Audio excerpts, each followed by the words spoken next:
Hey guys, how's it going? So apparently a game of Mad Libs has recently came to life, and Bart Ehrman debated a Catholic cowboy. I didn't know that apparently the final boss of atheism looks like a J.R. Ewing and is a Roman Catholic. That really shows you the absurdist surrealism of the world that we live in, right? Like, a cowboy Roman Catholic debating the resurrection of Jesus with Bart Ehrman has nothing on the Tumblr Akin, I think, but not sure if you've seen the debate. But the point is that Pine Creek Duck, our favorite YouTuber, has made a short clip where he juxtaposed his own debate with Trent Horn with a clip from the debate between Bart Ehrman and the cowboy guy. I don't actually know what his name is. I'm sorry. We are going to play the clip. It's very short, and then we are going to talk about it. That's the plan. I'm not sure if you will be able to hear it. Hopefully, yes. Let me know in the comment section if you can actually hear it, because I can't hear it on my end.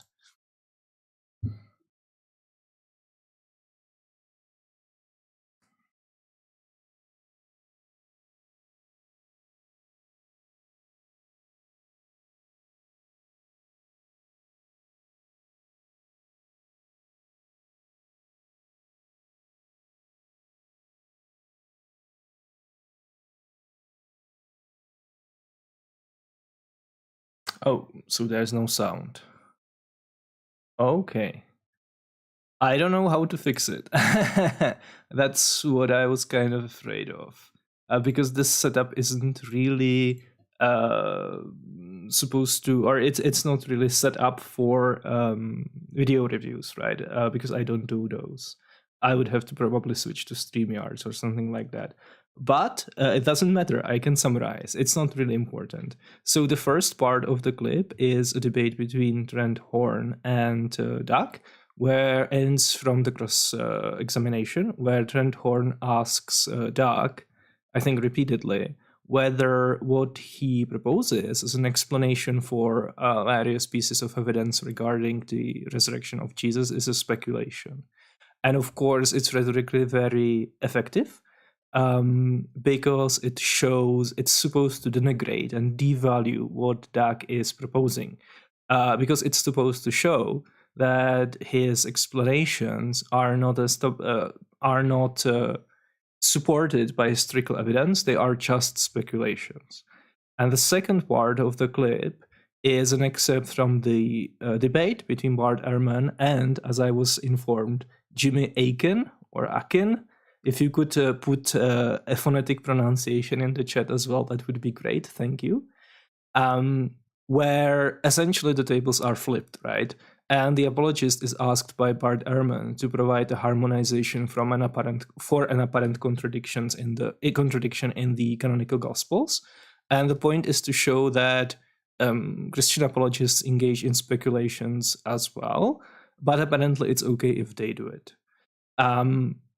And again, I think what Trent Horn did in the debate is rhetorically very effective, because I think a lot of his Catholic and Christian viewers are going to think that they are free to dismiss what Duck is saying, because what he's saying is just a speculation. But of course, for non-Christians, this is going to be very frustrating, because it shows a big problem with resurrection apologetics, which is exhibited not only by Trent Horn, but also by other apologists, like Gary Habermas, for example. And they are essentially speaking from both sides of their mouths. From one side, they are essentially saying that the resurrection hypothesis, the idea that Jesus really was raised from the dead, is the only, or at least the best, if not the only, then at least the best explanation for all of the different pieces of evidence. And that nobody, apparently, can come up with a better one. But then, when non-Christians actually do come up with better explanations of the same pieces of evidence, then apologists from the other side of their mouths complain that we came up with it. Right? That's what Trent Horn essentially says when he asks Pine Creek whether his competing hypotheses that explain the same sets of evidence as the resurrection hypothesis are just speculations. Like, what do you want from us, right? What do you mean by a speculation? And I think that what Trent Horn ultimately means is that speculation is something other than what the Bible says. But why would you expect the Bible to contain a naturalistic explanation of the resurrection? Right? Of course, that's not going to be what the text says. That's the whole point. We are explaining the text, right? And this is going to be very similar in similar cases when it comes to other religions, for example. When we want to explain Islam, when we want to explain Mormonism, when we want to explain Mondaism, Manichaeism, we will have to, at some point, provide an explanation which is going to be different from what the tradition of that religion offers as an explanation of the origin of the religion itself. Otherwise, we are just going to affirm the religion, right? And also what Doug did was rhetorically very effective as well, because he's essentially showing that apologists seem to have a double standard. That it's okay to speculate when they do it. Specifically, it's okay to speculate when you harmonize apparent contradictions in the Gospels. And this is a big problem because a lot of times these harmonizations that are proposed for the numerous apparent contradictions are extremely ad hoc. They are entirely made up, and they are not supported by any historical evidence. And before we go on, we should probably mention what it is exactly that Ehrman is talking about, because it's will be relevant for the discussion, right?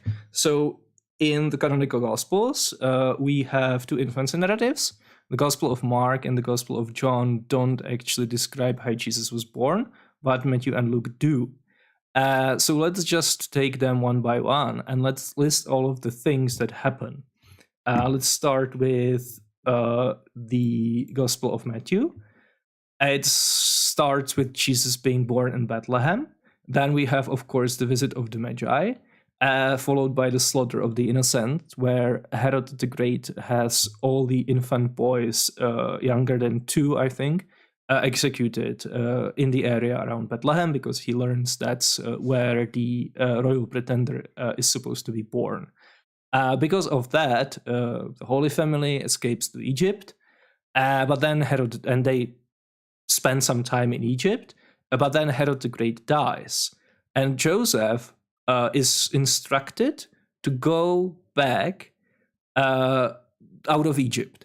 And he naturally wants to go back to Bethlehem in Judea, but he's warned not to do it in a dream, because the ruler of Judea who replaced Herod the Great is Herod Archelaus, one of his sons, who is apparently no better than Herod the Great himself.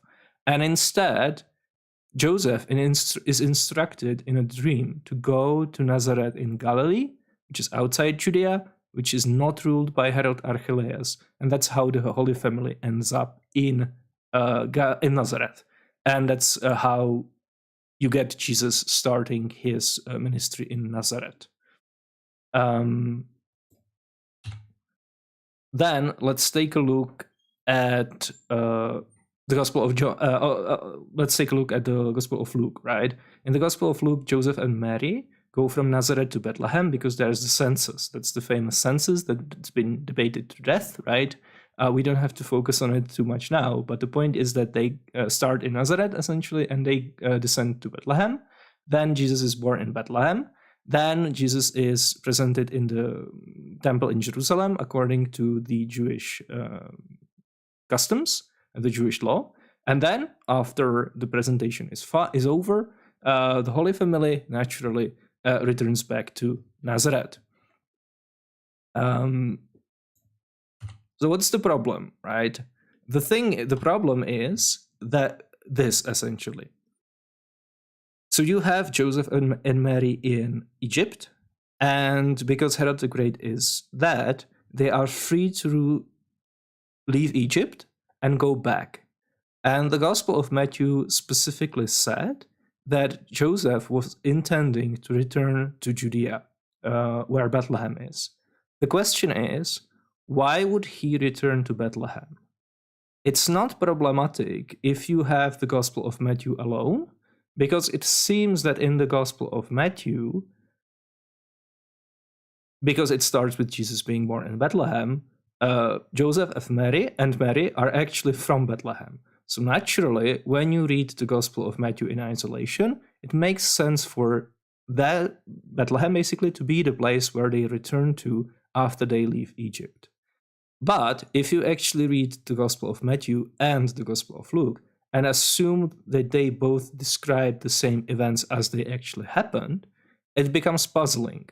Because in the Gospel of Luke, Joseph and Mary start in Nazareth and they return to Nazareth. So a question arises, if the Holy Family started in Nazareth, if this is where they were from and if this is where they lived, then why would they, after leaving Egypt, want to go to Bethlehem? They had no business in Bethlehem. They were from Nazareth. What explains that? And again, if you read the Gospel of Luke in isolation, it's fine, right? Because in the Gospel of Matthew, they start from Bethlehem, so it makes perfect sense for them to be the place to return to.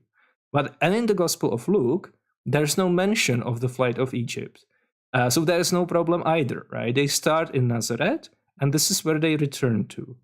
The friction, the apparent contradiction, only arises if you take the two accounts together. And what Bart Ehrman did in the debate is that he asked the apologist, what is the explanation? What explains that? What explains the fact that in the Gospel of Matthew, Joseph wanted to return to Bethlehem? If you read it together with the Gospel of Luke, where they start from Nazareth and end with Nazareth.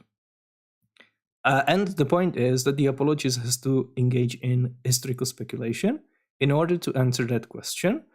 A historical speculation which is ultimately going to be no different than what a non-Christian is going to do when they propose a competing explanation to the same resurrection evidence, right? And I think this is really important. So what is the point of this stream? And by the way, how apologists solve it? They basically solve it by sliding the two stories together. So this is called additive harmonization. That's when you treat the story as two decks of cards. And what you do is you just slide the decks of cards together into one, right? So the different cards just slide in different places, and where you originally had two decks of cards, you now only have one. And this is exactly what's done. So you actually retain everything that happens in both stories. You just have to somehow stitch them together. So the harmonization is supposed to be that Jesus is presented in the temple, which is only in the Gospel of Luke. Then there is the visit of the Magi. So they return from Jerusalem to Bethlehem for some reason. They don't return to Nazareth, right? Then there is the visit of the Magi. Then there is the escape of Egypt. And then in order to get them to Nazareth, where they end up in both Gospels, there is the resurrection. There is the redirection from Bethlehem to Nazareth, as it is described in the Gospel of Matthew. So you basically slide the two stories together, right? Okay, and there are various very complicated diagrams that look like the diagram of the London underground system. And this is, for example, what I took from the Bible Gateway, that shows the various characters in the story and how they interact. And there are, of course, different possible harmonizations that you can do as well.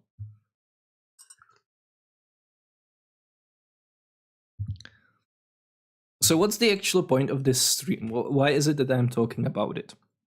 Well, the point of the stream is to say and show that when apologists offer harmonizations for apparent contradictions or points of friction in the canonical Gospels, they essentially invent history. And they propose a speculation about what happened in the past. What is the speculation in this case? The speculation is that the reason why the Holy Family, why Joseph specifically wanted to go from Egypt to Bethlehem, as opposed to Nazareth where they were from, is because he was originally from Bethlehem, or he owned property in Bethlehem, or both. And that's actually a really effective harmonization, because it explains not only why he wanted to go to Bethlehem from Egypt, but also for why he went to Bethlehem in the first place. Because one of the problems with the census in the Gospel of Luke is that it required Joseph to travel to a place of his ancestry, which is different from where he lived, in order to be registered in the census, which is not how census was actually conducted. People were not counted based on where they were from originally, from like 1,000 years in the past. They were actually counted where they lived, right? And also, the additional problem is that the census actually took place in a different country. In the Gospel of Luke, it says that the census was universal, which is problematic as well. But if you identify it with the census of Quirinius, which was conducted after Herod Archelaus died, or after he was deposed, in order to, and Judea actually became a part of the Roman Empire, the point of the census was to assess the population, right, for the purposes of taxation. And the census would only take place in the area of Judea. It wouldn't affect people in Galilee, which is where Nazareth was. It would be like there being a census conducted in the US.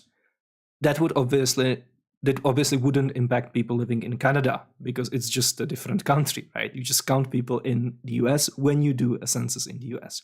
And the harmonization, the historical speculation, solves it by proposing that Joseph actually owned property in Bethlehem. And that's why he had to travel to Bethlehem, because the taxation would apply to the property that he owned. The problem, of course, is that this is entirely speculative, and we don't have any evidence for it. It's what neither of the two Gospels actually say. So, but that doesn't obviously stop a Christian apologist, just as it doesn't stop a non-Christian when they offer an alternative explanation to account for the evidence for the resurrection of Jesus, right? So in both cases, the respective parties propose a speculation about what happened in the past. And they don't actually know for sure that's what happened. It's just speculation. And this is what, for example, Bart Ehrman means when he says that when you harmonize the Gospels, you are essentially writing your own Gospel, right? He emphasizes that you have to be able to allow the individual authors to speak for themselves and to tell the story that they want to tell. And it doesn't matter that they tell a different story, right? That's not the point. The point are actually the differences, right? You have to, instead of being concerned with this holistic coherence, you have to be able to just engage with the narrative that the individual authors are offering, because that's the story that they wanted to tell. If the author of the Gospel of Luke wanted to have the Holy Family fly to Egypt, then he would wrote it, but he didn't, because that's not the story that he wanted to tell, right? And when you try to smash the Gospels together, squeeze them together, slide them together like a deck of cards, you are essentially writing your own original work. This has been done.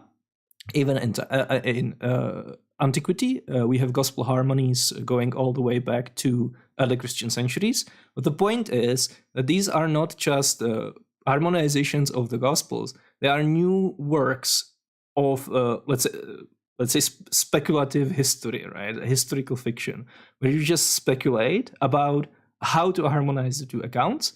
You put in your original creative input, and you construct a new narrative, which is different from the two narratives that you are trying to harmonize.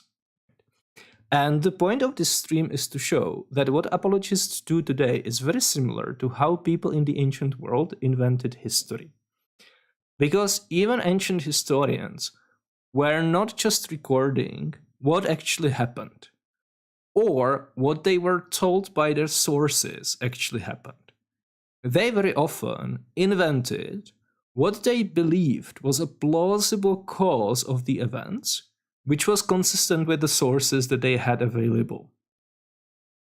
And their narratives were very often speculations, and ancient historians sometimes tell us that they speculate, but oftentimes they don't. And we very often can't tell when they speculate and when they just report. That's extremely important. And this is, by the way, something that historians do even today. Contemporary historians, for example, contemporary historians of antiquity, don't just report the past, they reconstruct the past. They engage in applying the historical method. They engage in making inferences to the best explanation about what happened in the past. So they don't tell us necessarily what really happened. What they tell us and what's the content of historiographical books today, written by contemporary historians, they tell us essentially what are their best speculations about what really happened based on the evidence available. The difference between a historian in antiquity and a historian today is that historians today are usually very careful to tell us that what they wrote is just their best guess. Normally, they don't assert their speculations as a historical fact. When you read a journal article in the field of ancient history, the author is going to be very careful about explicitly signaling, about explicitly disclosing what is just his or her own reconstruction of the past. But authors in the ancient world didn't do it that carefully, and they didn't do it that often. What instead happened is that they also, just as historians today, engaged in reconstruction of the past. They invented what they thought is the best version of events that most probably happened. But instead of saying explicitly, I'm not sure this is what really happened, this is just my best estimation, they instead just insert it into their narrative without any indication that this is just a product of their historical inference, right? And by the way, even historians today don't they are not always very careful to let us know that what they wrote is just their best guess, right? Like even if you write really prestigious and groundbreaking works of history of antiquity, you'll find very often that the authors actually do just state as factual what is in fact only their reconstruction of history. And you see that all the time when you start paying attention to it. And it's especially funny when you just take it at face value and then you read a different work and that historian actually exposes the fact that the previous historian just asserted as a historical fact something which was in fact only his best estimation, right? That happens all the time, even with the greatest. If you read, for example, Edward Gibbon, he does that all the time, and he's been criticized for it justly, right? And I think this is an extremely nuanced point, but I think it's extremely important to realize because it explains how it is possible that the authors of the canonical Gospels were invented history. That is to say, that they wrote down and presented as a historical fact something which they themselves didn't know for sure actually happened. But at the same time, they did it and were not being deceptive. They were not being liars who tried to trick their audience by lying about what happened in the past. This is an extremely important point, right?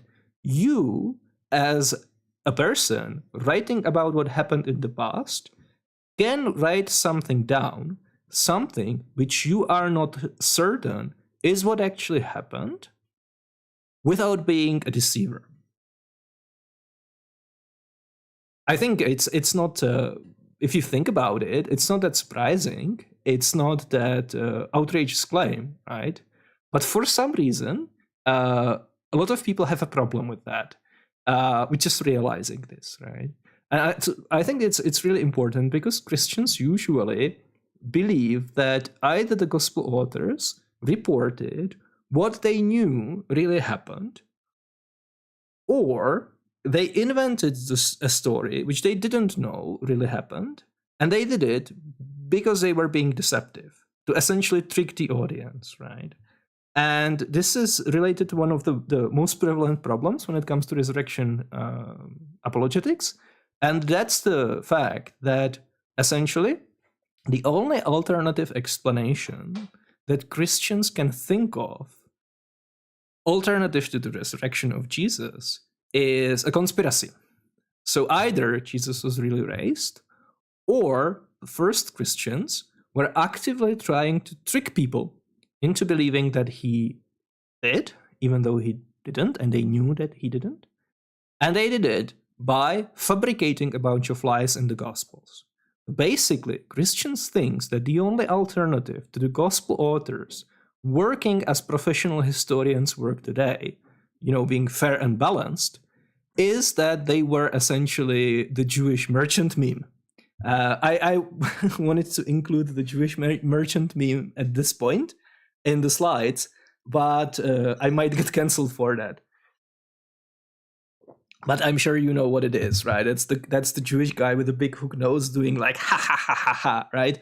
That's what these Christians are imagining is the only competing explanation to the resurrection of Jesus actually happening, right? This is what they imagine when someone proposes to them that the gospel authors wrote down a story, they created a narrative, and the narrative was their own original creation. It was a product of their own creative process, and they didn't know for sure that the course of events that they crafted is what happened in the past, right? Like when a Christian hears that, more often than not, I would say almost always, they automatically assume that if the gospel authors did that, they did this, ha ha ha ha ha. I'm going to trick people into believing that a guy rose from the dead, ... profit, right? For some reason, because they wanted to scam people for money, because they were not happy with being fishermen, something, right? Some motivation, or they even might have like a noble motivations. They wanted to communicate a beneficial and virtuous message through Jesus, essentially. But the point of the stream is that this is not the only explanation, right? There are actually very well established and very well evidenced ways how authors in the ancient world who crafted narratives about events that happened in the past were completely okay, and it was acceptable for them to invent, essentially, a speculation about what happened in the past, and then to insert it into their works and present it as a fact without explicitly telling us that what they are doing is speculation. So basically, I want to show now some examples of how ancient authors invented history, because they engaged in exactly the kinds of historical speculations that Christian apologists engage today. So let's go into it. We are going to start with Thucydides, who is arguably one of the greatest ancient historians. I would say he's probably one of the three greatest, right? Together with Tacitus and Polybius. And his first book he wrote the history of the Peloponnesian War, which is extant, and his first book is exclusively dealing with events which actually preceded the declaration of war. And the book begins with a section which is titled, or it's called Archaeologia, which is, of course, where we get the word archaeology from. But in this context, logia just means an account or accounts. Archai means just old things or beginnings or old events. So it's an account of old events. And that's a section where he narrates events preceding the Peloponnesian War, and he goes to a very distant history, and he essentially creates a narrative of how Greece, like a basic history of Greece, essentially, leading up to the Trojan War, right?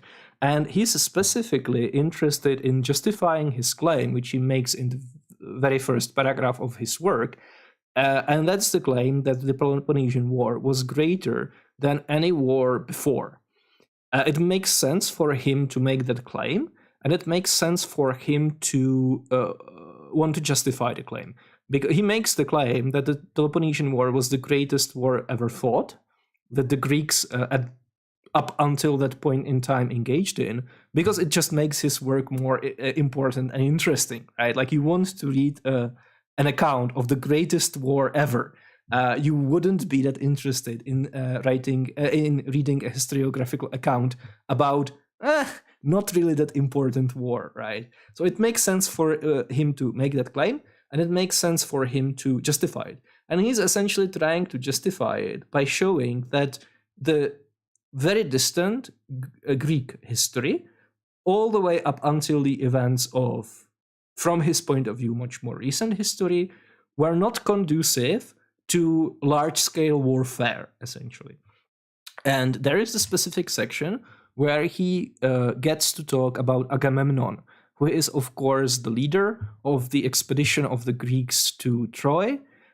He's the leader of the siege of Troy, and he's the leader of the besieging army that eventually captured and sacked Troy, right?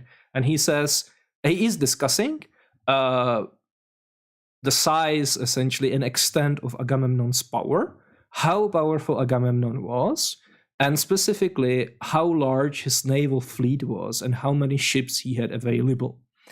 And he says, what enabled Agamemnon to raise the armament, meaning to raise the army that besieged Troy, was more, in my opinion, his superiority in strength than the oaths of Tyndareus, which bound the suitors to follow him.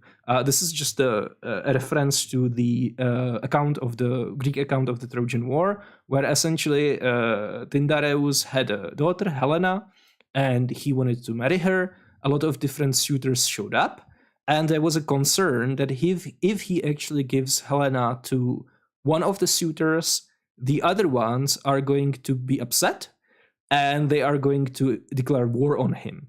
And in order to prevent that from happening, he made all of the suitors to swear an oath that they are going to be okay with whomever he picks.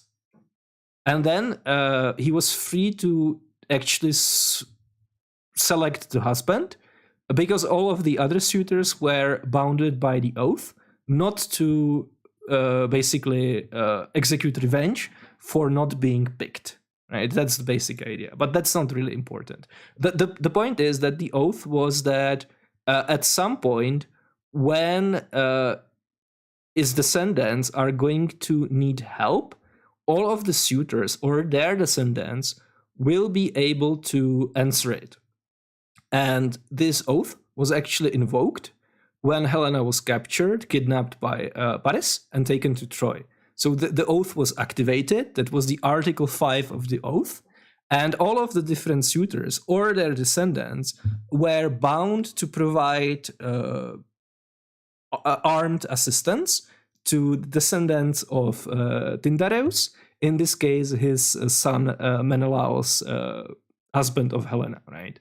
So this is just the reference to the oath. And then Thucydides goes on to say, he had also a navy, talking about Agamemnon, far stronger than his contemporaries, so that, in my opinion, fear was quite as strong an element as love in the formation of the Confederate expedition. A Confederate expedition here is just the reference to the army that consisted of various different kings of various different parts of Greece that all joined together based on the oath and sailed to Troy. The strength of his navy is shown, here Thucydides is talking about the kind of evidence that he has. The strength of his navy is shown by the fact that his own was the largest contingent, and that of the Arcadians was furnished by him. This, at least, was what Homer says. So in this case, his source is Homer, the Homeric epics, right? If his testimony is deemed sufficient, and this is, by the way, a really spicy passage, because ancient historians, starting with Thucydides, well, not necessarily starting with Thucydides, but including Thucydides, were very skeptical of Homer. They suspected that he actually exaggerated or invented a lot of the events due to basically poetic license.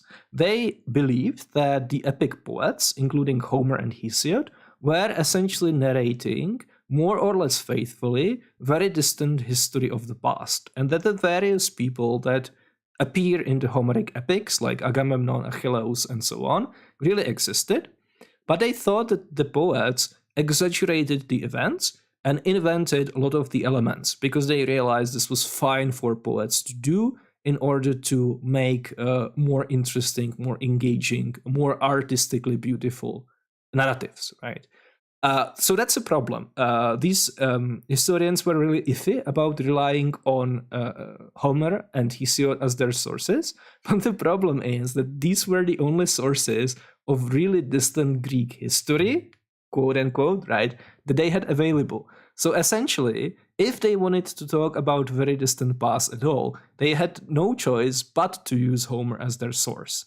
So Thucydides here is in a really difficult position. He wants to talk about the distant past, he only has Homer as his source, but he realizes that Homer is probably not very reliable. But he uses him anyway, because what else can you do, right? You don't have anything else. Nothing else was preserved even at that point in time. Nothing older or contemporary with Homer. So he essentially says, if Homer if his testimony is deemed sufficient, this is just him kind of like signaling that maybe Homer is not entirely reliable, just to make sure that his audience understands that. And by the way, this is why why I don't think that the authors of the canonical Gospels were not eyewitnesses to the events. And I'm like seriously doubtful that, for example, the Gospel of Mark can be classified as a historiographical work, right? Because one of the strongest markers of historiographical genre in the ancient world were exactly these kinds of comments that we can see Thucydides making here. Like here, he actually says things like, in my opinion. The author of the Gospel of Mark never says, in my opinion, Jesus did this. He never says, Peter told me Jesus did this, because Peter was actually there. He never says, for example, if his testimony is deemed sufficient. He never talks about what his sources are. The author of the Gospel of Matthew never says that he was actually there as one of the disciples. He never says that one of the sources was disciples, right? He never talks about what his sources were and how reliable he thinks they were. But as you can see here, actual ancient historians do that all the time. So what explains why we don't find these kind of statements in works like the Gospel of Mark or the Gospel of Matthew? I think a really good explanation is that they didn't actually have any eyewitness sources, because if they had, they would tell us. And they actually do tell us what their sources are when they are quoting the Old Testament scriptures. When the Gospel of Mark is quoting his sources, he's quoting them when he quotes Hosea or Isaiah, for example. Those are his sources, not Peter. But that's beside the point, right? So Thucydides goes on to say, besides, in his account of the transmission of the scepter, this is just referring to a passage in the Iliad by Homer, he calls him of many an isle and all of Argos king. So there's a verse in the Iliad, I think it's in the second book, second book, where Homer calls Agamemnon a king of many islands, essentially. And Thucydides uses this as a piece of historical evidence to assess the extent of Agamemnon's naval power. And this is the important part. Thucydides says, now Agamemnon's was a continental power, and he could not have been master of any except the adjacent islands, and these would not be many, but through the possession of a fleet. So this is the first example that I want to show today of a Greek historian engaging in essentially inventing history through deductive reasoning, essentially, through making inferences to the best explanation. And we can formulate his thinking process as a deductive argument. This is essentially what Thucydides is doing. He says, premise 1, if Agamemnon didn't have a great fleet, he wouldn't rule many islands. Premise 2, Agamemnon did rule many islands. The conclusion, Agamemnon did have a large fleet. QED, right? Quod erat demonstratum. So what's the problem with that? It's a valid argument, right? The conclusion follows logically and inescapably from all of the premises. So what's the problem with the conclusion? Or should we accept the conclusion as probably true? Well, as always, the problem is with the veracity of the premises, right? Like at least one of the two premises is false. In this case, 2 would be false, because Agamemnon didn't actually rule many islands, because Agamemnon didn't exist. But that didn't prevent Thucydides from formulating this kind of inference, making this kind of inference, because he was essentially working with flawed evidence. He was relying on Homer, and he was assuming that what Homer is writing about actually happened in history more or less, right? And Homer, his source, is the text of Homer was the pieces of evidence that Thucydides was working with, says that Agamemnon was a ruler of many islands. And from that, Thucydides deduced that Agamemnon, in order to be a ruler of many islands, must have had a great fleet. So here we have Thucydides essentially engaging in invention of history. He formulated a new conclusion based on what he had available as various pieces of evidence from his sources. But the problem is that, of course, the process is flawed, right? Because the sources were poor. But that's the first example of the kind of thing that I want to show. And what the real issue is that in this specific passage, we can see very clearly from what Thucydides says that this is the process that he's engaging in. He doesn't just assert, as a matter of fact, that Agamemnon really did have a great fleet. He shows us the kind of thinking, the kind of thought process that he, as the author, went through in order to formulate that claim, right? He essentially lets us peek into his lab as a historian, right? He essentially allows us to observe him working as a historian because he explicitly outlines what his thought process was. The problem is that this is not what he always does. Usually, he just reports events as factual, and we don't know if in those instances he just reports straightforward facts as he was given them, as he received them, or whether what he asserts as a historical fact is instead a product, a conclusion of his own thought processes. In other words, in many other instances, we can't actually tell whether what he is presenting as the description of events that happened in the past are just his speculations, just like he was speculating about the size of the Agamemnon's fleet. So that's the first example. The second example is Herodotus. And by the way, I'm not the only person, obviously, and contemporary historians of antiquity are not the only people who realize that here Thucydides is engaging in deductive reasoning, right? That he's actually formulating the conclusion based on formal logic. This is Scholia to Thucydides. Scholia is a collection of ancient works. Those are basically commentaries or notes in manuscripts to works from antiquity, which themselves originate either in antiquity or in the Middle Ages. So just like you can today buy a commentary on Thucydides written by a contemporary historian, people were commenting on ancient works already in antiquity and in the Middle Ages, for example, in the Byzantine Empire. And their commentaries were also edited together and they were published.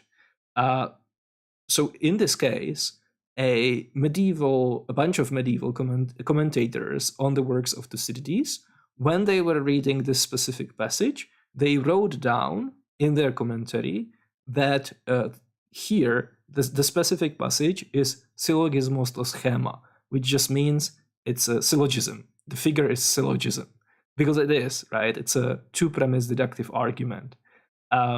So that's really interesting, right? That we are not the first ones who actually noticed that Thucydides is engaging in this kind of inferences about what happened in the past. It was already cleared to writers centuries ago. The second example that I want to talk about is Herodotus. So Herodotus is an ancient historian who actually preceded Thucydides. He writes earlier. He's considered to be the first extant Greek historian.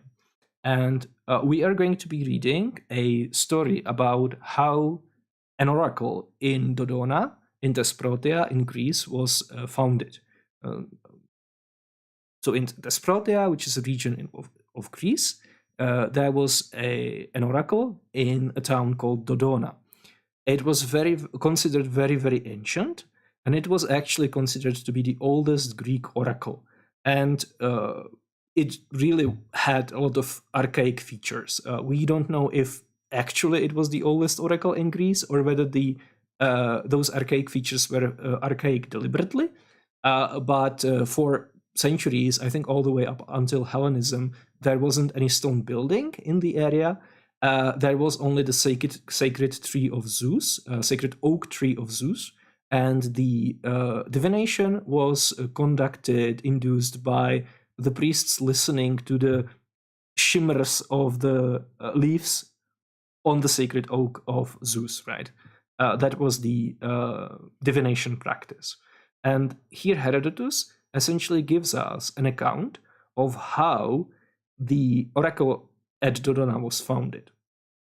So he says, but about the oracles in Hellas, and that one which is in Libya, so he's talking about two oracles. One is in Greece and the other one is in Libya, which in the ancient world, Libya was just the name for Africa. So Africa wasn't actually named Africa, it was named Libya. The Egyptians gave the following account. The priests of Zeus of Thebes, so here he means Thebes in Athens, Thebes in Egypt, sorry. So that's not Thebes in Greece, that's Thebes in Egypt. And the priests of Zeus, in this case, would be priests of Ammon, whom he identifies with Zeus, just synchronizes them, right? Syncretizes them, sorry. So the priest of Zeus of Thebes told me that two priestesses had been carried away from Thebes by Phoenicians. Phoenicians in the ancient world were stereotypically considered pirates. So if in a story you have pirates, they are usually Phoenicians. That was like a ethnic stereotype, right? One, they said, and the priestesses were kidnapped, essentially. They were kidnapped by pirates and sold to slavery. One, they said, they had heard was taken away and sold in Libya, the other in Hellas. These women, they said, were the first founders of places of divination in the aforesaid countries. So the story is that there were really old oracles. One was in Hellas, in Greece. That's the oracle in Dodona. And the other one was in Libya. The specific oracle that they have in mind is the oracle of Ammon Zeus in Siva in today's Libya. And this is essentially an ideological myth. It's a story of how the two oracles were founded, and the Egyptian priests essentially claimed that they were founded from Thebes in Egypt. So they were claiming that the oldest oracles, both in Libya and in Greece, actually originated. They have their foundation traced back to Egypt. That was probably a way for them to claim like a position of authority or prestige, because they could say, look, our culture is so awesome and ancient that even the oldest oracles in other places ultimately go back to us. Right?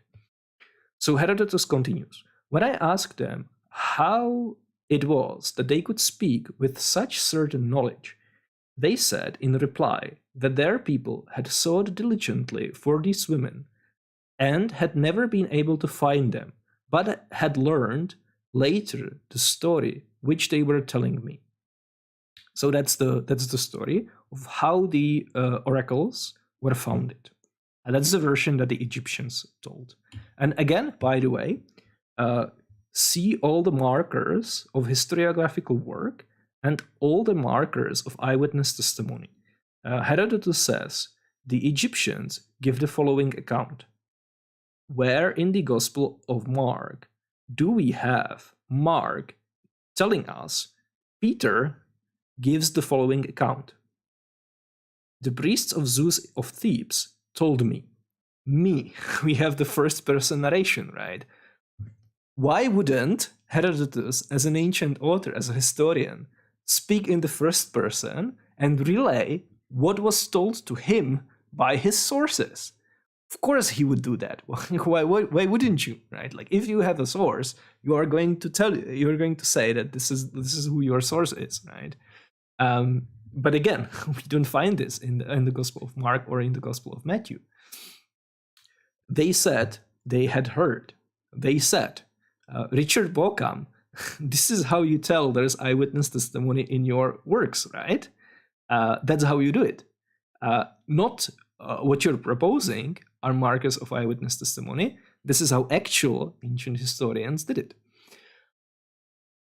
And again, when I asked them how it is that they could speak with such certain knowledge, so here we actually have the author being skeptical about his sources, and he was actually inquiring them. He was doing historiographical work, right? He was inquiring his sources about their level of certainty and about how they got the information that they are relaying. Where do we have that in the Gospels? Do we have at any point the Gospels expressing doubt about what their sources of information are? I don't think so. Right?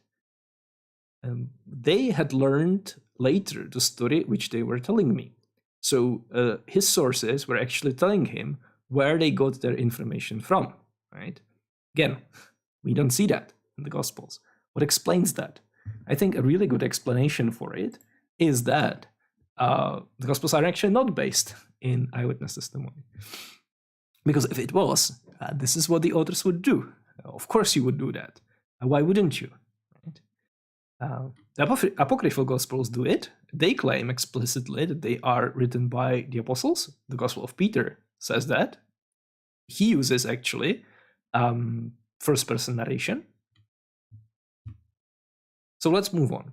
So this is what Herodotus says next. That then I heard from the Theban priests. So now he's going to give us a different version of the same story. That's the story of how the oracle of Dodona was founded. And what follows, the prophetesses of Dodona say.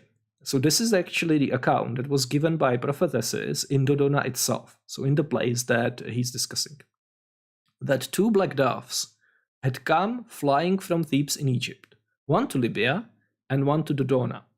The latter settled on an oak tree, and there uttered human speech, declaring that a place of divination from Zeus must be made there.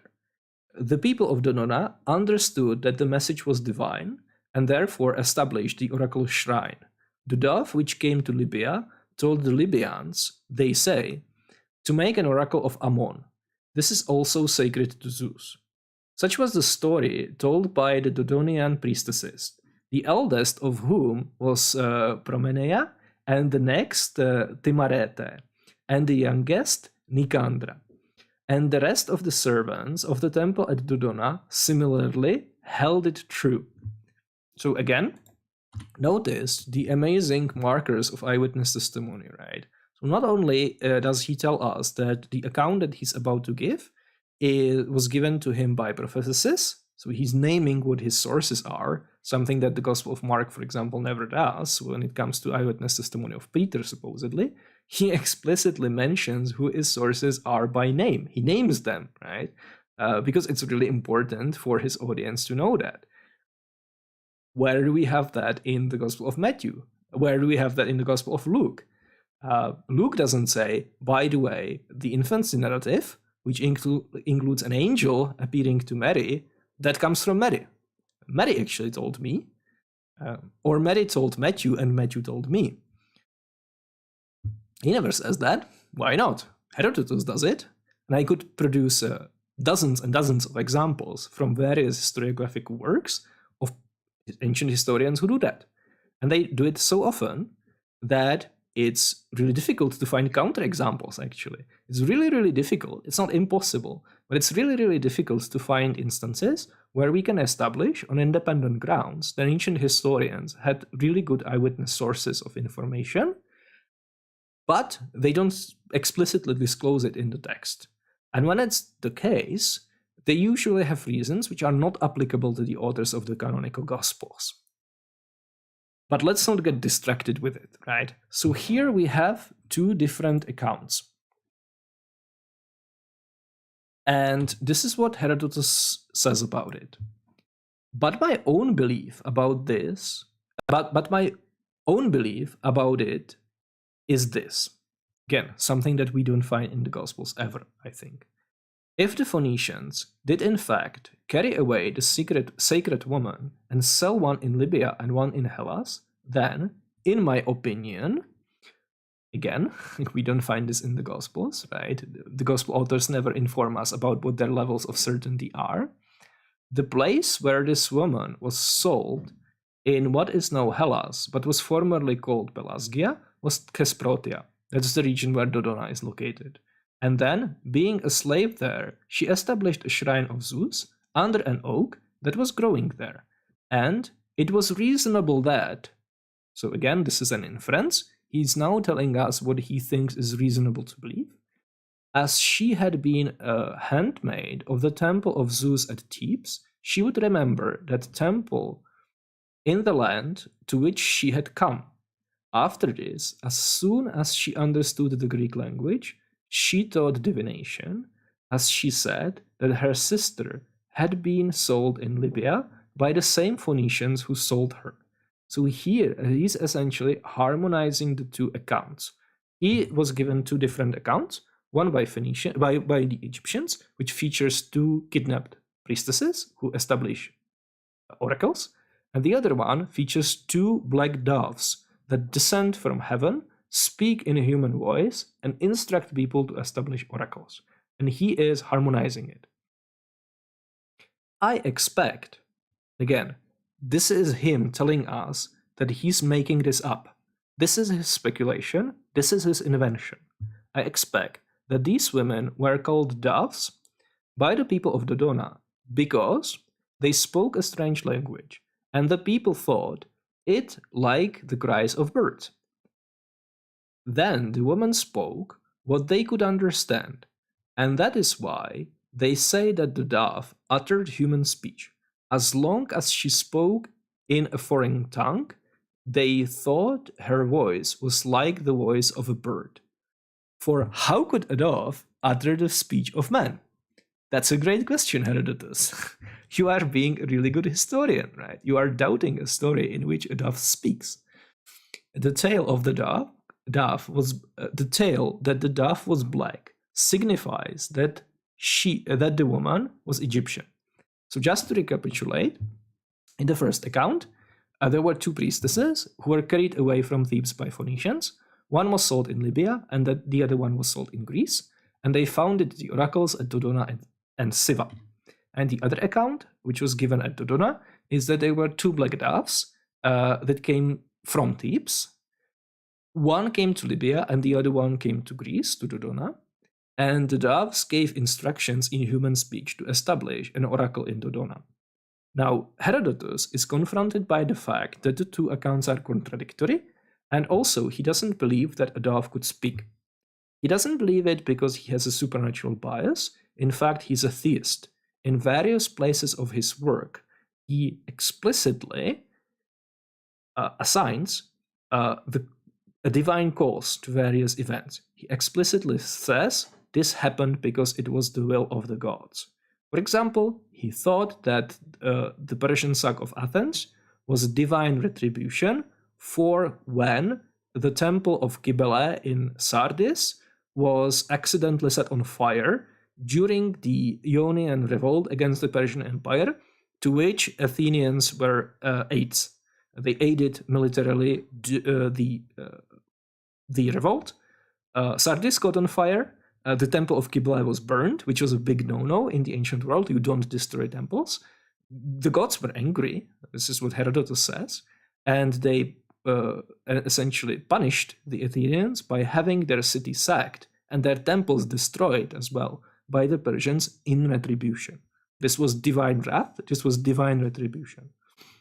So Herodotus doesn't doubt that doves can't speak, or that doves could speak, because he would have supernatural bias. He just doubts it because, in his experience, doves don't speak.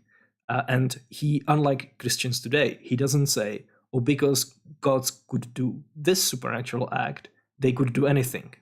Right? He actually has standards. And he thinks even if there are gods who can perform amazing deeds, that doesn't mean that everything extremely fantastical, extremely crazy, extremely outside the realm of normal experience must be true. He still doubts it. So he's thinking about it, right? And how does he think about it? What does he do with the story? Well, he likes, apparently, the account of the Egyptians a lot, because it doesn't have talking doves, for example. But he still tries to explain why is it the case that the story is told the way it is in Dodona. Why is it the case that in Dodona it doesn't tell the story about priestesses coming from Thebes and establishing a oracle? Why instead does it tell a story about two black doves descending from Thebes and speaking in human tongue? So he basically invents what he thinks is a plausible narrative, which actually explains why is it the case that the ideological myth that he was given in Dodona is so strange. What explains why the priestesses are called doves? Well, he thinks, his opinion is, that they were called doves because they spoke in a strange language, similar to bird chirping. Right, so the people in Thesprotia, in Dodona, when the priestesses initially came and they were not able to speak Greek, their foreign language reminded them of how birds sing, so they started talking about them as if they were birds, as if they were doves. That explains it. And after a while, naturally, the priestesses learn how to speak the local language. And when they did, they actually instructed in Greek to found the oracle. And that's why people at Dodona tell the story that the dove spoke in a human voice, right? So previously, what was believed to be like a bird now started speaking in a human tongue. And why the two doves were black? Well, because they came from Egypt, right? That's where black people are. Makes perfect sense, right? Case closed. But again, you can see, and actually, Herodotus tells us explicitly that he doesn't know that this is true. He's just making it up, right? He's speculating. He says, I suspect. He says, it's reasonable that. He says, my own belief about it is this. He says, in my opinion, this is what happened, right? So he, at that point in the narrative, he doesn't actually tell us what really happened. He doesn't even tell us what his sources say. He is engaging in historical speculation, and he is creating what he thinks is a plausible way how the events actually were, which explains why the story at Dodona is told the way it is, right? What explains why doves why black, and so on. And again, just like it was the case with Thucydides and the number of Agamemnon's ships, he is, in this case, explicitly telling us that what he is narrating is not what actually happened in the past. It's just his own opinion, his own speculation, which he thinks is really good, but he doesn't just assert it as if it was a fact, right? That's the point that I want to make. Here we have an example of ancient historian inventing a narrative of what happened in the past. He tells us this is what he's doing, which is great. And based on that, we can tell that this is what the historians did. The problem is that in very many cases, they don't tell us this is what they are doing, even though they do it, right? There are many, many cases where we think that what Herodotus says is just his own speculation, but he doesn't tell us, right? So let's take a look at one example. And this is a section where he essentially describes life of Cyrus the Great, right? As in many other heroes, Cyrus the Great was actually, when he was born, his uncle, Astyages, the king of the Median Empire, had two prophetic dreams, which he interpreted as a sign that his daughter is going to give birth to a king who will eventually replace him, who will threaten him, right? And because of these two dreams, he orders the infant boy, the infant daughter of his, the infant son of his daughter, executed. This is a very stereotypical Greek story. It's a story about how an infant, which later became important, was threatened with danger as a child. We see it all the time. For example, Oedipus has a story like that, right? So the dreams, by the way, are really interesting. In one dream, he sees a flooding out of Mandane's vagina. Mandane is his daughter, just flooding the entire kingdom. And in the second dream, he sees vines growing out of her vagina, again covering the entire kingdom. And he interprets it, which I think is pretty good interpretation, that his daughter, Mandane, is going to give birth to a son, which will be a disaster to his kingdom. And again, as it's typical in case of Greek stories, he interprets it wrong. And the correct interpretation is that the flooding of the kingdom is a blessing. So yes, Mandane will give birth to a son, who, yes, will replace him, but it wouldn't be a destructive thing, it would be a positive thing, because the son is Cyrus the Great, the founder of the great Persian Empire, right? But the point is that based on these prophetic dreams, Astyages has infant Cyrus executed. But, as is very often the case in these kinds of Greek stories, the infant actually escapes murder, escapes being killed. And he is instead hidden, and he is raised by peasants. Where have we heard it before, right? That's, for example, the story of Oedipus and many, many other ancient figures. Ion, for example. That's also the story of Moses. That's the story of Sargon, of Akkad, right? We have these recurring themes. In this specific case, it's really moving, because the way how baby Cyrus escapes being killed is by the person who was instructed to kill him showing mercy and compassion. So the person that was instructed, and that's by the way the story of what's the English name of the princess with the 7 dwarfs? Yeah, she's basically instructed to be killed as well. But in most retellings of the story that I'm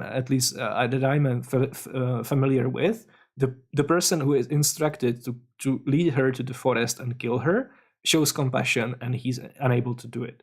And this just shows that this isn't just a modern sentiment that was already present in the ancient world. So in Herodotus's account, the person who is instructed to kill infant Cyrus just can't bring himself to go through it. So instead of killing an infant boy, he gives him to a bunch of peasants, he hides it, he hopes that it's going to be okay. But of course, Cyrus the Great, being destined to become a founder of a great empire,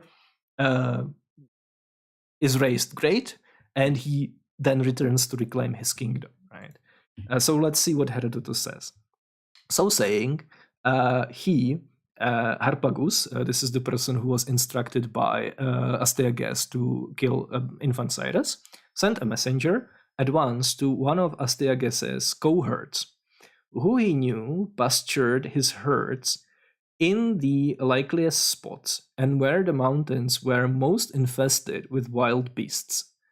The man's name was Mithridates, and his wife was a slave like him. Her name was, in the Greek language, Kino, or Kuno.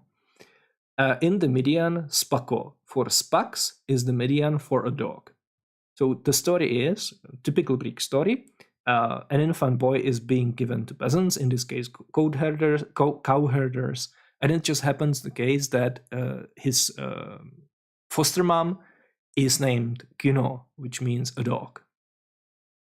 And further on in the narrative, when Cyrus the Great actually becomes a boy, a teenager, and he reclaims his legacy, so it actually is revealed that he's alive and he's a prince and he's supposed to be the future king. Herodotus says this, and he, meaning Cyrus, had been raised, he said, by the cohort's wife, Kuno, and he was full of her praises, and in his tale he was constantly speaking of Kuno. Kuno, of course, means a dog in Greek. Hearing this name, his parents, his biological parents, not his foster parents, circulating a story that Cyrus was suckled by a dog when exposed, thinking in this way to make the story of his salvation seem more marvelous to the Persians. This then was the beginning of that legend.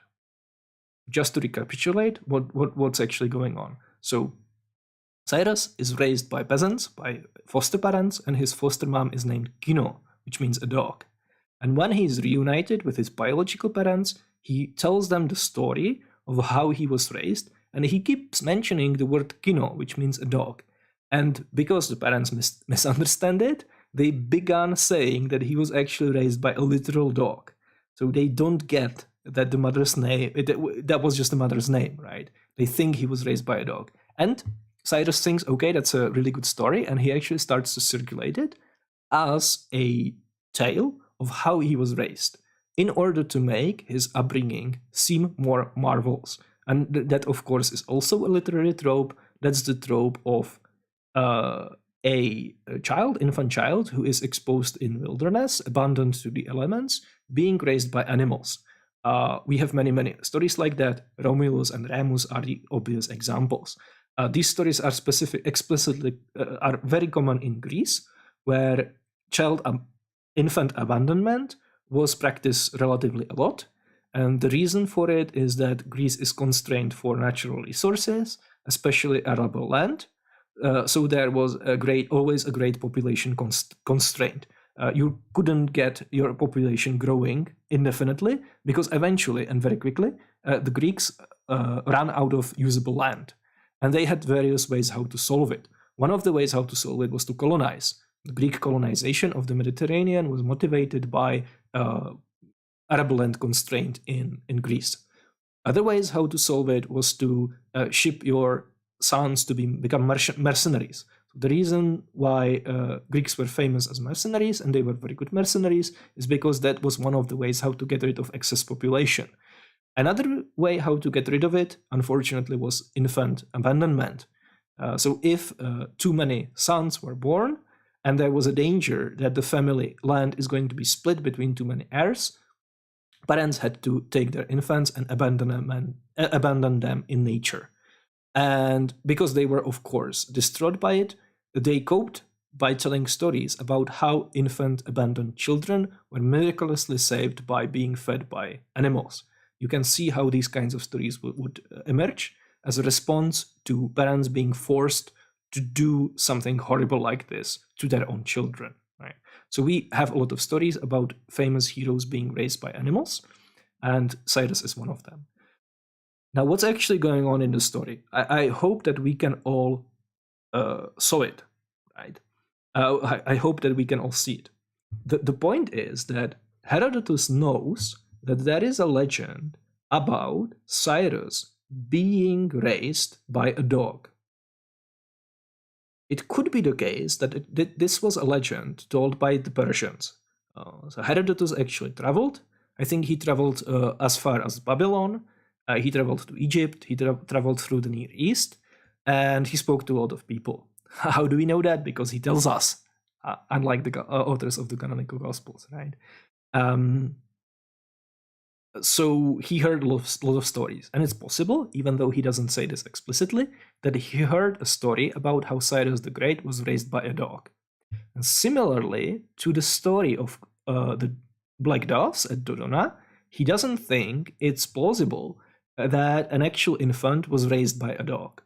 So instead, he thinks about it, and he comes up with a different narrative, a different course of events, different speculation about what actually happened in the past, which explains why it is the case that the legend exists.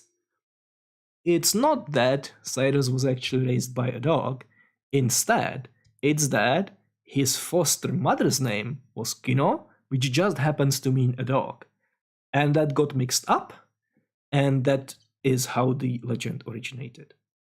Now, the problem is, and this is how this example is different from the previous example, is that here in this passage, Herodotus doesn't actually explicitly tell us that this is what he is doing. I would be willing to bet very large amounts of money that this is what he's doing, that the narrative about how the legend originated and what was actually going on with Cyrus's foster parents is invented. It's not invented by Cyrus, it's invented by Herodotus himself or one of his sources. But in either case, it's speculation that's supposed to explain how the legend originated in a way that was more plausible to the Greeks, to Herodotus, maybe to his audience. But the problem is, as I mentioned, is that he doesn't actually tell us, right? In this case, and in many, many other examples, he's engaging in speculation, he's engaging in crafting history, in inventing historical narrative, but he's not being explicit. Here, it doesn't say, my own belief is this. He doesn't say, I suspect this is what happened. No, he probably just invented how it is the case that the story about Cyrus being raised by a dog originated, and he just inserted into the narrative as a historical fact without any explicit explanation, right? So that's the problem, right? And that starts to become more similar to what we see in the Gospels, and we are going to get back to that. So let's take a look at a different example, and this strikes a little bit closer to home. So there is this famous passage in Deuteronomy at the very end of the Pentateuch, the 5 books of Moses, which explains or narrates how Moses died. And there's a bit of a problem with that. What's the problem? Well, I'm sure you will all be able to tell me what the problem is. The problem is that the Torah, the 5 books of Moses, were actually believed to be written by Moses in the ancient world. They came to be believed to be written in the ancient world. In the Hebrew Bible, we actually see several different stages of development. It seems, based on some prophetic writings, that originally only the legal portions of the Tanakh, of the Torah, were attributed to Moses, or some legal writings. It's not even entirely sure whether the prophets mean the legal writings that we do actually have in Torah. But later, Moses became identified as the author of the entire 5 books of the Hebrew Bible, from Genesis all the way to Deuteronomy. But what probably always bugged people who made this kind of identification is that at the very end, towards the end of Deuteronomy, the narrative actually includes Moses' own death. And the obvious question is how it is possible that this was written by Moses, given that he was already dead, right? So in chapter 33 concludes the last third speech of Moses to the Israelite nation in the wilderness as they are about to enter the promised land, right? The book of Deuteronomy essentially consists of 3 long speeches and then some additional material around that. So in chapter 33, Moses concludes his final speech. He gives blessings to the nation. And then chapter 34 narrates how he died. So let's read it. Then Moses climbed Mount Nebo from the plains of Moab on the top of Pisgah across from Jericho. There the Lord showed him the whole land. And then it says, and Moses, the servant of the Lord, died there in Moab, as the Lord had said. He buried him in Moab, in the valley opposite Beth Peor, but to this day no one knows where his grave is. Moses was 120 years old when he died, yet his eyes were not weak, nor his strength gone. The Israelites grieved for Moses in the plains of Moab 30 days, until the time of weeping and mourning was over. So, a book written by Moses includes an account of his own death, right? So how do you solve it as an apologist?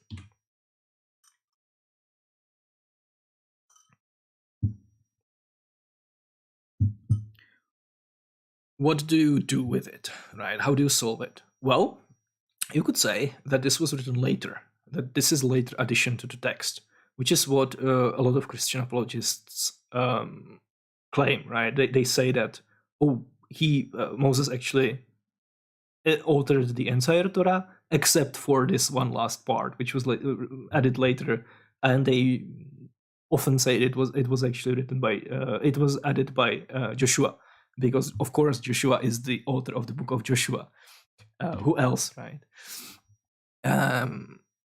Okay, but that's not the only possible solution. Now let's keep that in mind, and let's hear the life of Moses, which is a biography of Philo of Alexandria. Philo of Alexandria was a Jew who was living in Egypt in the 1st century. He was contemporary with Jesus. And among other things, he wrote a biography of Moses. And this is how he narrates the same passage. For when he, meaning Moses, was now on the point of being taken away, and was standing at the very starting place, as if where, that he might fly away and complete his journey to heaven, he was once more inspired and filled with the Holy Spirit. And while still alive, he prophesied admirably what should happen to himself after his death, relating, that is, how he had died when he was not yet as yet dead, and how he was buried without anyone being present as to know of his tomb, because in fact he was entombed not by mortal hands but by immortal powers, so that he was not placed in the tomb of his forefathers, having met with particular grace which no man ever saw, and mentioning further how the whole nation mourned him with tears a whole month, 30 days, displaying the individual and general sorrow on account of his unspeakable benevolence towards each individual and towards the whole collective host, and of the wisdom which he had ruled them. Okay, so why is this? Where is this in the text of Deuteronomy?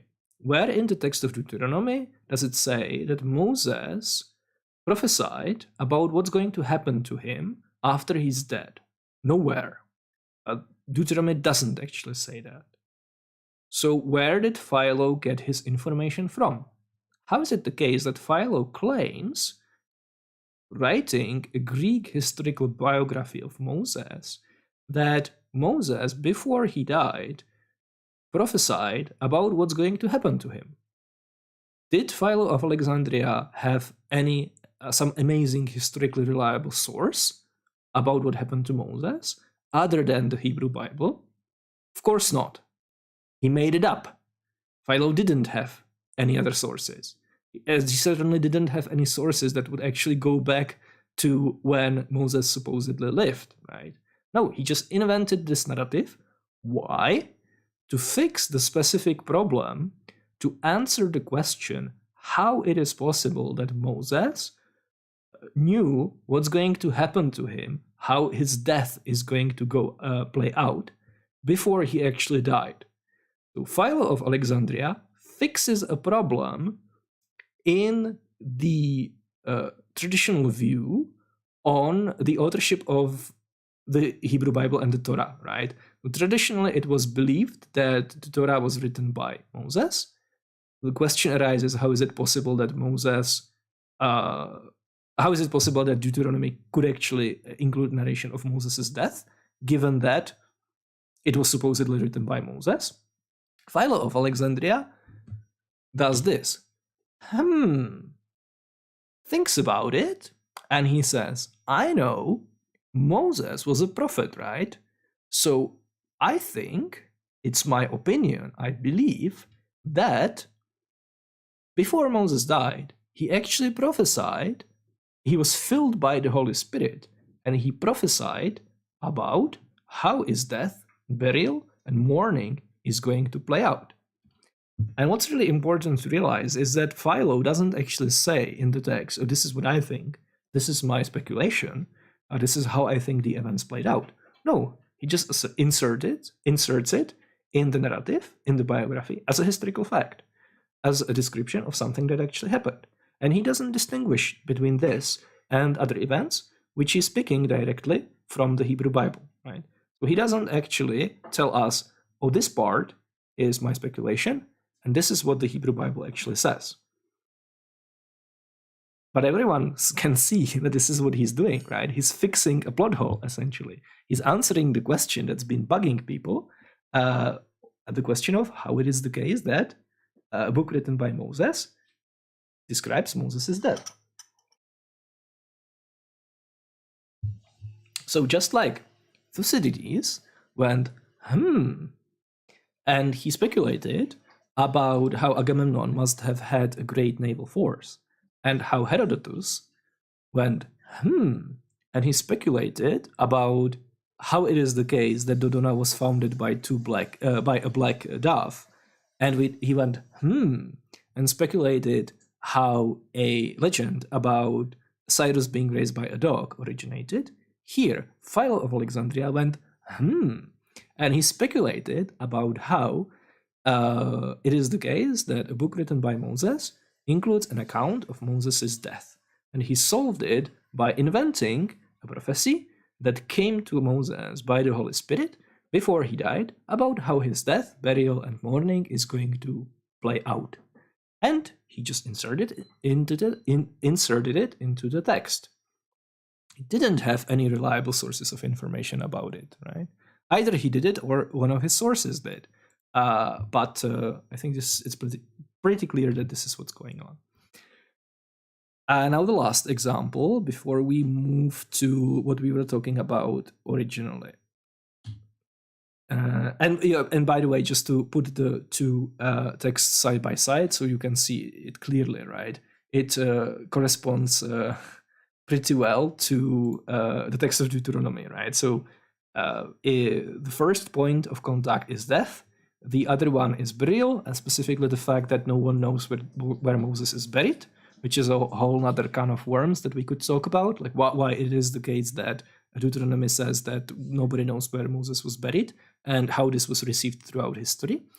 And then the last point of contact is the weeping for Moses for a period of 30 days. So in both cases, it is specifically specifies the number of days that the weeping went for.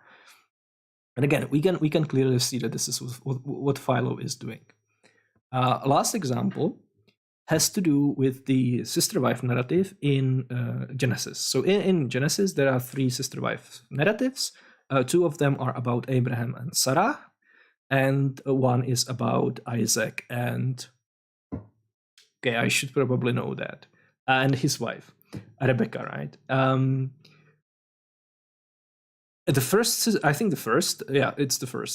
wife narrative is about Abraham, descending to Egypt. And the sister wife narratives are all pretty similar. And that's because it's the same story, just narrated in a different source. One is J, the other one is P, and the third one is E. I think this is the J source. And the basic idea is that they descend to Egypt. Let's read it. Now there was a famine in the land of Canaan, and Abraham went down to Egypt to live there for a while because the famine was severe. And he was about to enter Egypt. As he was about to enter Egypt, he said to his wife Sarai, "I know what a beautiful woman you are. When the Egyptians see you, they will say, 'This is his wife,' and they will kill me, but will let you live. Say you are my sister, so that I will be treated well for your sake, and my life will be spared because of you." That's the sister wife narrative, right? The other two are pretty similar. Some of the circumstances change. Most importantly, who the king is changes. But in all cases, the husband essentially pretends that his wife is his sister so that he's not killed, and so that the wife could be taken away from him. Now, what's the problem with this, right? What is unsatisfactory about the narrative as it is presented in Genesis? Let's imagine that you are a Second Temple Jew and you are reading it and you are thinking about it. Well, you might have a problem with the fact that Abraham is a fucking liar, right? He deceives, in this case, Pharaoh. He later deceives Abimelech. So, is that a problem? Well, the Mosaic law forbids lying, right? Bearing a false witness, which is exactly what Abraham does. Now, the Mosaic law hasn't been given yet, but you can imagine then that later Jews find it problematic for their patriarchs to behave in ways which are forbidden later by Yahweh. So how would you fix it as an author? What would you write in order to make the story better? How would you fix the bad PR, the bad optics, the bad impression that Abraham is a liar? Well, let's see how a 1st or 2nd century BCE author fixed it. This is the one of the scrolls from the Dead Sea Scroll collection. It's the so-called Apocryphon to Genesis. It's called 1Q20 because it was the 20th scroll that they worked on in the first cave at Qumran, near Qumran, I should say. And it basically retells the same story. It's a bit fragmented because the scroll is damaged, but we can read a little bit. It's really interesting that here it's the first person narration of the same story, right? So here Abraham is actually writing in the first person. Really interesting. I think it's also one of the ways how to improve the narrative. You actually narrate it in the first person. So let's read it. A famine took place throughout all this land, but I heard that grain, meaning Abraham, was available in Egypt. So I moved to enter the land of Egypt. And I, Abram, dreamed a dream during the night of my entering of the land of Egypt. I saw in my dream one cedar tree and one palm tree, a very beautiful one. And human figures came and tried to chop down and uproot the cedar in order to leave the palm by itself. But the palm restrained them when she said, "Do not chop down the cedar, for both of us are from one root." And the cedar was left alone, thanks to the protection of the palm, and was not chopped down. Then Abram continues his narration, his first-person narration. I woke up from my dream in the night and said to Sarai, my wife, I have just dreamed a dream, and I am afraid on account of this dream. And she said to me, tell me your dream, that I might know it. And so I began to relate this dream to her, and I revealed to her the meaning of that dream. And I said, now there's a lacuna in the text, for they will seek to kill me, but you they will spare. Now there's another gap. This every favor which you must do for me in every place where we are, say of me that he is my brother, and I will remain alive by your protection and survive thanks to you. Now there's another gap. They will try to remove you from me and to kill me. And Sarai wept over my words that night. Okay, so what's the difference between the accounts, right? Well, the difference is the dream. Where is the dream narrated in Genesis? It's nowhere to be found. Why is the dream included here? Because it improves the story, it fixes the story. Because Abraham is no longer perceived to be a liar. He cannot be blamed to be deceptive. He cannot be blamed to be lying, because after all, he was instructed to do exactly what he did by a dream, right? By a vision, essentially. And that's the point, right? So again, the author of this Dead Sea Scroll didn't have any amazing additional evidence. He didn't have any sources that would go all the way back to Abraham, reporting that this is what actually happened, which somehow didn't find its way into Genesis. There wasn't any dream. The author of the scroll, or one of his sources, just made it up. Why did they make it up? To fix the plot hole, the problem with the text of the Genesis, the fact that Abraham could be perceived as a liar. There was ethical problem with the way how Genesis is worded. The actual author of the account that was eventually incorporated into the Genesis probably didn't have the same worry. He was probably fine with the account as it was, and so were the various other redactors, the Deuteronomistic, the post-exilic redactors, and so on. So in Genesis, there's no problem with that, right? But later Jews, the Second Temple Jews, started to feel iffy about it. They started to feel that maybe there's something going on, so they fixed it by inventing a dream. But they, of course, don't tell us that this is what they do. They just insert it into the narrative. So the author of this scroll doesn't say, well, I know that it's not the case that Abraham was a liar. It couldn't be the case that he was deceiving, right? So there must have been something else that happened. And I think my speculation is that there was a dream. That's not what the author does, right? And we can see that he's also probably engaging in some kind of inference.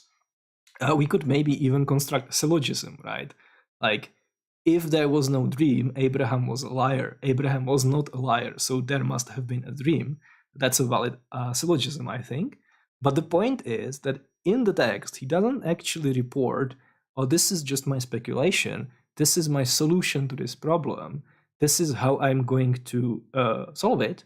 No, he just inserts the dream into the narrative and he moves on. No problem, right?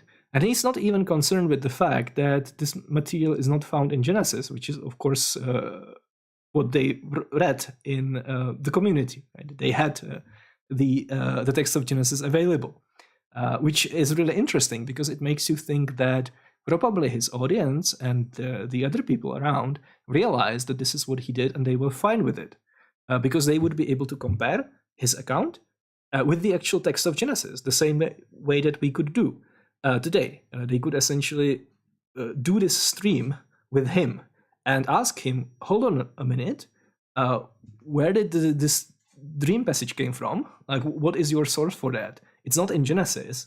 So what, did you come up with it on your own? And if yes, why are you inserting it into the narrative as a historical fact?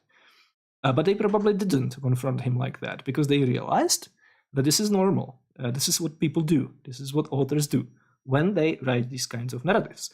They are not post-Enlightenment 21st century historians, and they are not very careful about formulating what is and isn't a product of their own inferences and their own speculation. They just reconstruct what they perceived to be a plausible version of events, and they plug it into the narrative. And then they move on. So in this case, the author of the scroll went, and he came up with a narrative which he inserted. Which finally brings us all the way back to that cowboy apologist that Bart Ehrman debated. And he also engaged in speculation. He was presented with an apparent friction in the Gospels, a friction which we outlined like an hour ago.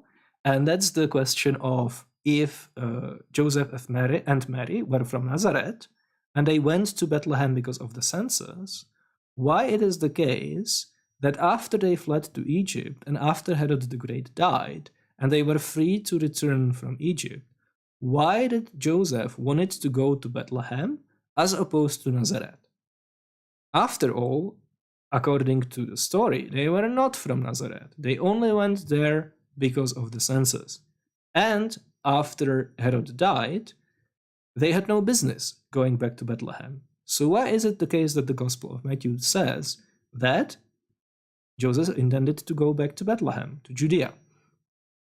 It's not a problem when you read the Gospel of Matthew in isolation, and it's not the problem when you read the Gospel of Luke in isolation. The friction only emerges when you read the two Gospels together and you assume that they both narrate actual historical events as they happened. You have to find a harmonization, you have to find a solution. And what Christian apologists do is they go, they engage in historical speculation and they come up with a hypothesis which then they say, okay, this is how to solve it, right? And they are, of course, very careful, usually, to say, we don't actually know for a fact that this is what happened in history. This is just our proposed solution. Right? But the problem is that what they sometimes offer as a speculation to solve these contradictions and frictions was actually in Christian historical texts asserted as a historical fact. And ironically, the kind of harmonization that was offered by the apologist who debated Bart Ehrman is actually found asserted as a historical fact in an extant apocryphal gospel. It's called the Gospel of the Nativity of Mary. It's very, very late. It's from the 7th century. And it fixes the problem the same way that the apologist who debated Bart Ehrman suggested. So let's take a look at it. So it starts at the very beginning. The blessed and glorious ever Virgin Mary sprang from the royal stock and family of David, born in the city of Nazareth, was brought up at Jerusalem in the temple of the Lord. So in this cinematic universe of the Gospel of the Nativity of Mary, which is like a parallel universe to the universe that the Gospel of Matthew takes place in, and it's a parallel universe to the universe that the Gospel of Luke takes place in. So in this cinematic universe, Mary is actually from Nazareth, but Joseph is not from Nazareth. Now there was among the rest Joseph, of the house and family of David, a man of great age. He went back to skipped a bunch. He went back to the city of Bethlehem to put his house in order and to procure things necessary for the marriage. So here it explicitly says that Joseph had a house in Bethlehem. Where is this in the Gospel of Matthew and in the Gospel of Luke? Where does it say that Joseph was actually had a house in Bethlehem? Nowhere. Nowhere does it say that. Why does it say here? Do we think that the author of the Gospel of the Nativity of Mary, writing in the 7th century, 700 years after the events supposedly take place, had some amazing unknown source of information that goes back all the way to the 1st century that actually told him that Joseph had a house in Bethlehem, and that somehow is not included either in the Gospel of Matthew or the Gospel of Luke? Of course not. He just invented it. And why did the author invent it? To fix the problem that Bart Ehrman asked about, and the problem that the apologist who debated him solved the exact same way. But Mary, the Virgin of the Lord, with 7 other virgins of her own age, and who had been weaned at the same time, whom she had received from the priest, returned to the house of her parents in Galilee. So here it explicitly tells us that Joseph and Mary were separated before their marriage, and that Mary was in Nazareth and Joseph was in Bethlehem. And then towards the end of the gospel, it says, Joseph therefore came from Judea into Galilee, intending to marry the virgin who had been betrothed to him. And now in the 9th month, from her conception was at hand, when Joseph, taking with him his wife, along with that things he needed, went to Bethlehem, the city from which he came.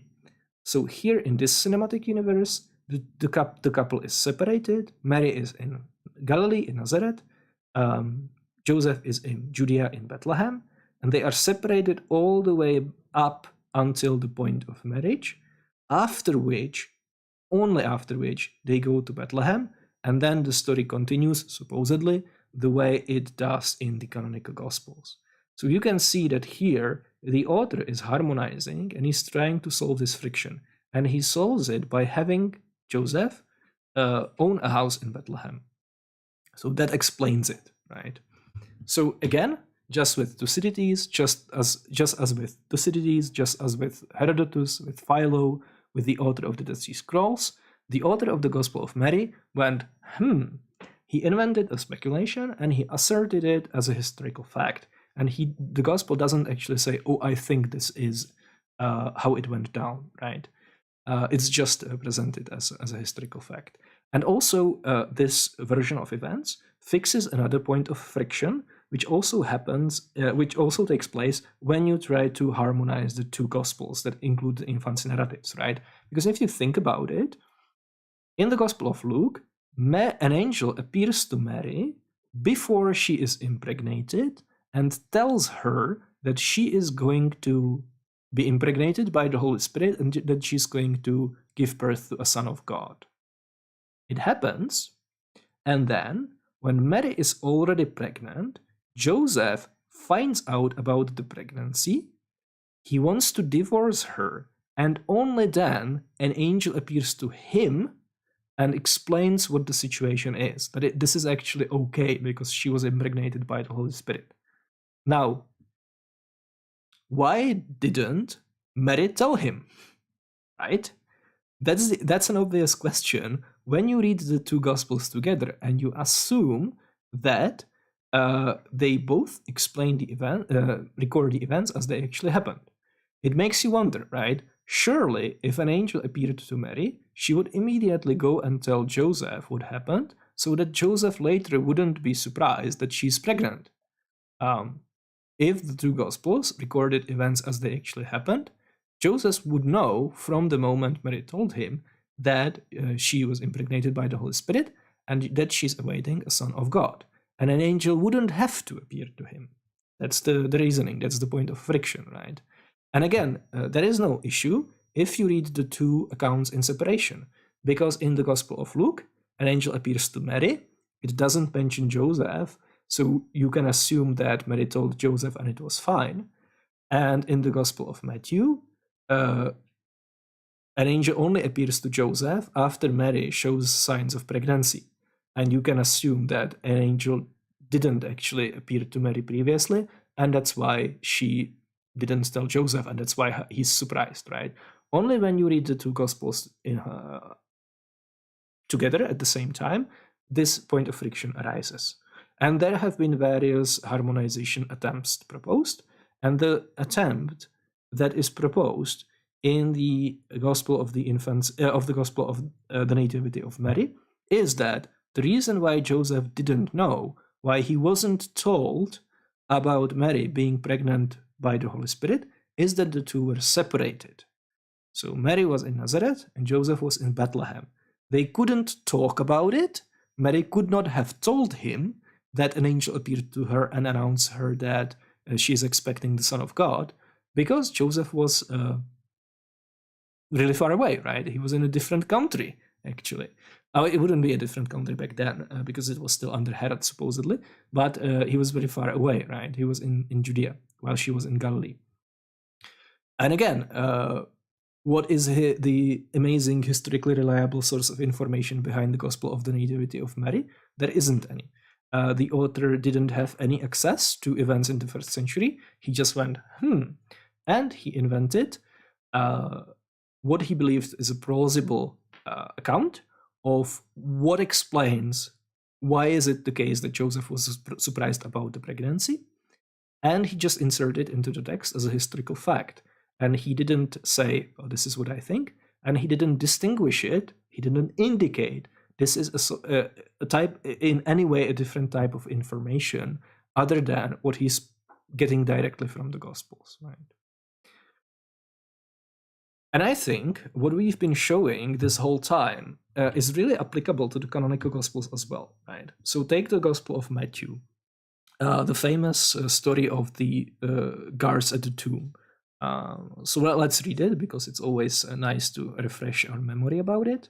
The next day, after Jesus' crucifixion, the one after Preparation Day, the chief priests and the Pharisees went to Pilate. Sir, they said, we remember that while he was still alive, the deceiver said, after 3 days I will rise again. So give the order for the tomb to be made secure until the 3rd day. Otherwise his disciples may come and steal the body and tell the people that he has been risen from the dead.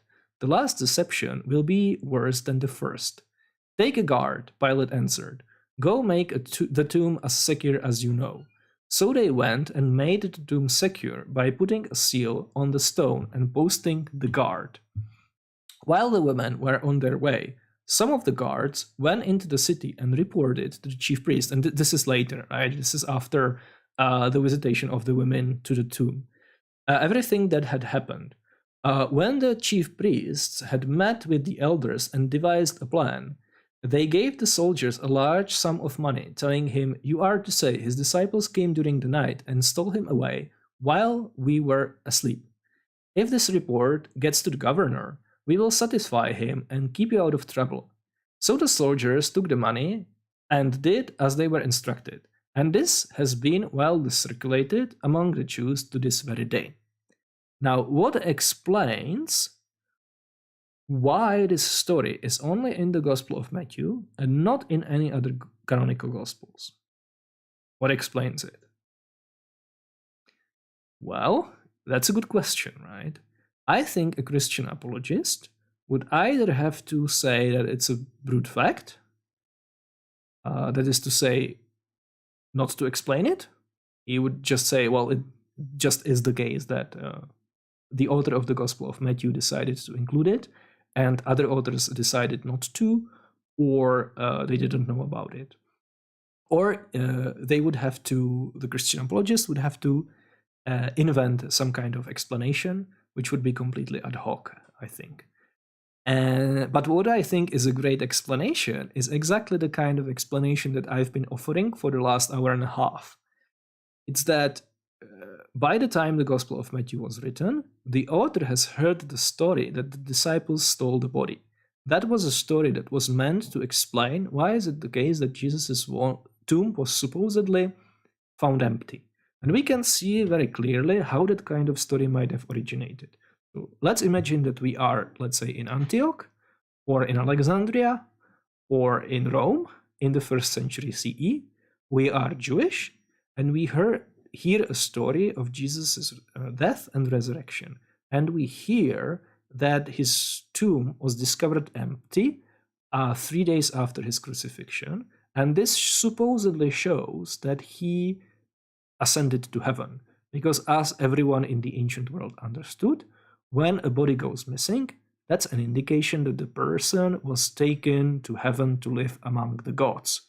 Just like there are many stories of infants being in danger and miraculously escaping it, and just like there are many stories about infants being fed by wild animals and surviving despite being left to die in the wilderness, there are many, many stories in the ancient world about how people disappeared, either alive or their corpses disappeared, and that's an indication that they were taken to live among the gods.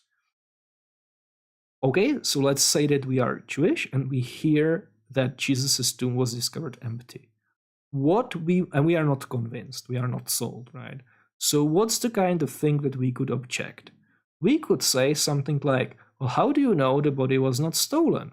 Maybe the disciples stole it. Okay, How do you respond to it as a Christian?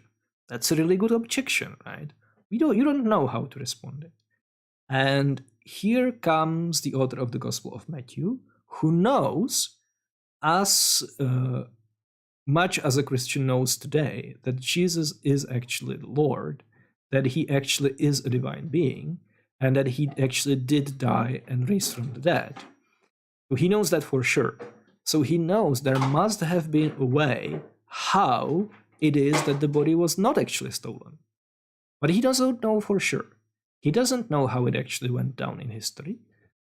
So when he's writing down his gospel, he goes, And just like Thucydides, just like Herodotus, just like Philo, just like the author of the Dead Sea Scrolls, and just like the author of the Gospel of the Nativity of Mary, he invents what he thinks is a plausible way the events could have gone, but he doesn't indicate that this is just his speculation. He just asserts it in the text as a historical fact. He thinks Jesus' body was not actually stolen. What prevented body theft? Oh, there must have been guards posted at the tomb. This is my opinion. This is what I think happened. This is what explains it. But I'm not going to say this is what I think. I'm just going to insert it. And we can even see a really funny parallel between Herodotus, right? In both cases, it's an account which is meant to explain why is it the case that a story circulated. And it's offering an explanation.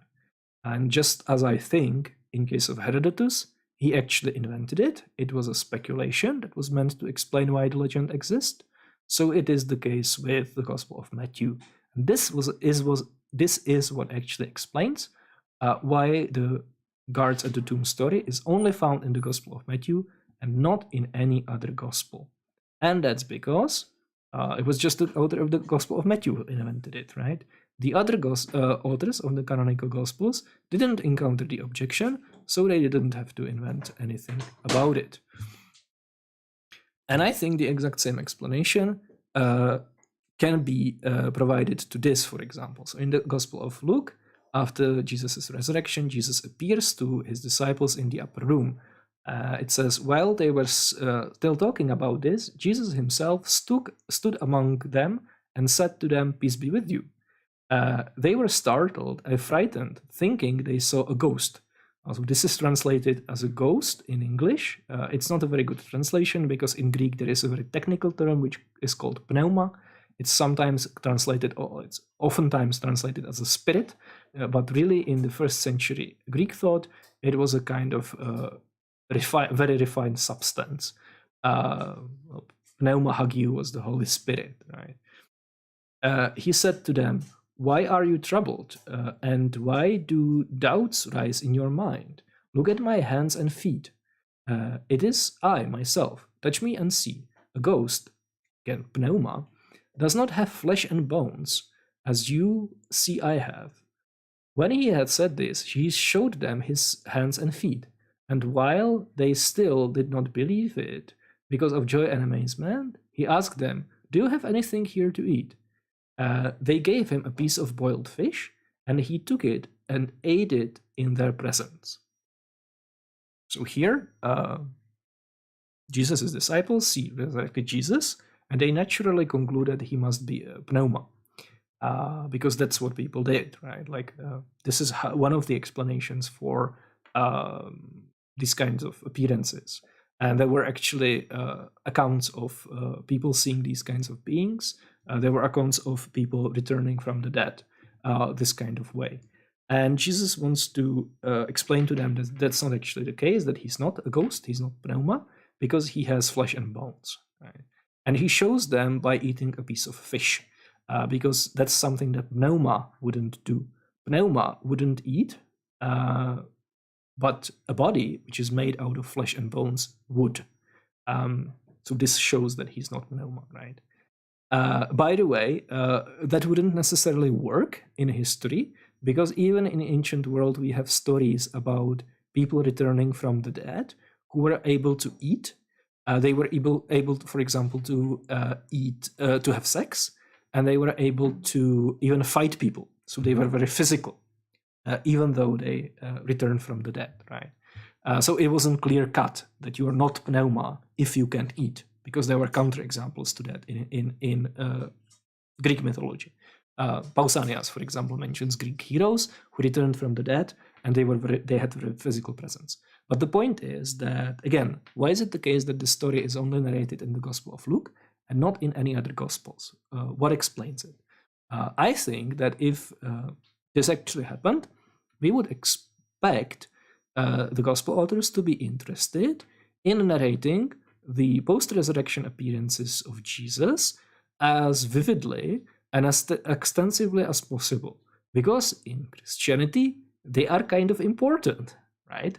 And the last thing that I would expect to see is the 4 accounts which are supposed to be based on eyewitnesses to contain different, non-overlapping resurrection appearances, with maybe one exception, right?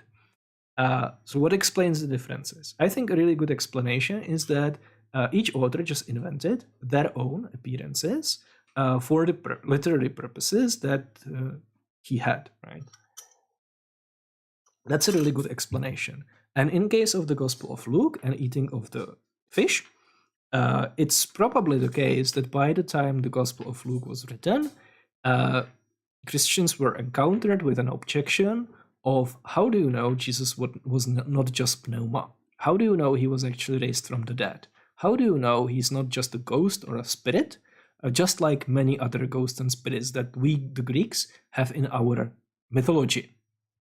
How do you know it? It's possible that this is meant to refute the Docetists, specifically, or proto-Docetists, who were Christians who believed that Jesus didn't actually have a physical body. He wasn't flesh and blood, because they perceived a physical, material body and normal, ordinary matter, like flesh and blood and bones, to be less than highly refined spiritual pneumatic matter, right? So they believed it wouldn't be appropriate for Jesus to be walking around in a body that can bleed. It wouldn't be appropriate for him to walk around in a body that needs to pee, for example, right? Or poop. So they became convinced that it's suitable for a divine being to have a highly refined spiritual body, pneumatic body. And the author of the Gospel of Luke didn't like that, so he invented a story in which Jesus demonstrated to the disciples and to his audience that actually he doesn't have this. He's not a pneuma. He doesn't have this kind of pneumatic body. He actually has a completely ordinary physical body, flesh and blood body, right? And that what explains why it's not in any other gospel. So just like in all the previous instances, I think the author of the Gospel of Luke went, and he essentially invented a story that answers these kinds of objections. And interestingly enough, we can compare it to the Pauline epistles, right? So in the Gospel of Luke, Jesus says pneuma doesn't have flesh, sarx, and bones, osteon. As you see, I have. But of course, in 1 Corinthians, Paul says, if there is a natural body, again, he uses a technical Greek term, soma psychikos, there is also a spiritual body, and he uses a different technical Greek term from Greek philosophy, soma pneumatikon, so a body that's made out of pneuma. And a little bit later, he says, I declare to you, brothers and sisters, that flesh and blood, and he uses the same word, sarx and haima, cannot inherit the kingdom of God, nor does the perishable inherit the imperishable. And I think this is a point of friction, and it's been pointed out very many times, and there are different solutions to it, but it's just something to keep in mind, and we could have a separate discussion about it. So this is basically what I had to say. Just to circle back to where we were about 2 hours ago, I think that Christian apologists today engage in speculations about what probably happened in the past. They engage in speculations when they try to harmonize apparent contradictions in the Gospels, for example. And they better be very careful to explicitly inform their audiences that what they are doing is in fact speculation, and not just assert their speculation as a historical fact. And what I've been trying to show is that this is what people have been doing throughout history when they were constructing narratives. And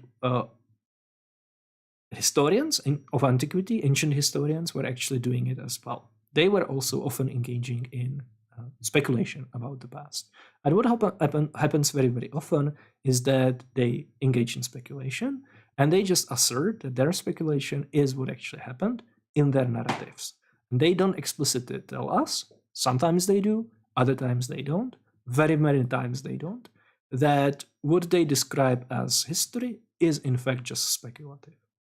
And I think we can see it in many different authors, in many different reasons. And I think it's very, very probable that the authors of the canonical Gospels did that as well. And that what explains some of the literary features of these Gospels. That's it.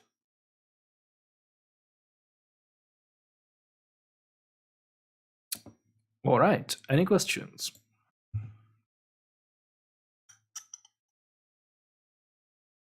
Before we actually catch up with the stream, I will just go on with something completely different. So here comes the fun part, where we just stop talking about whether we were talking about previously, and just switch gears and talk about something fun and interesting from ancient history. And I kind of suspected that this stream is going to be very long, so I didn't want to prepare anything extensive. I didn't want to prepare anything that would require me to go into a lot of explanation. So I just prepared something quick and fun, right? So there was an ancient rhetorician called Aeschines, who in one of his speeches wrote about in how big of a mess Athens are. So his point was that our political and military situation as Athenians is really, really bad.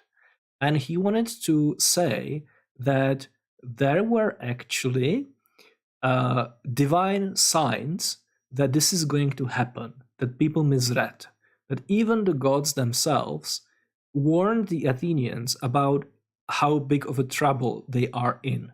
And this is what he wrote. But did not the gods forewarn us?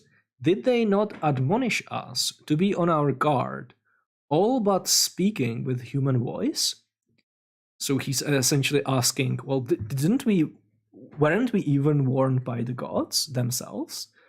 We must be in trouble when the gods are sending omens to warn us, right? No city have I ever seen offered more constant protection by the gods, but more inevitably ruined by certain of its politicians. So here he is essentially saying, look, we are in a really bad position. The gods are warning us, but because we have bad politicians, we are in trouble. Was not that portent sufficient which appeared at the mysteries, the death of the celebrants?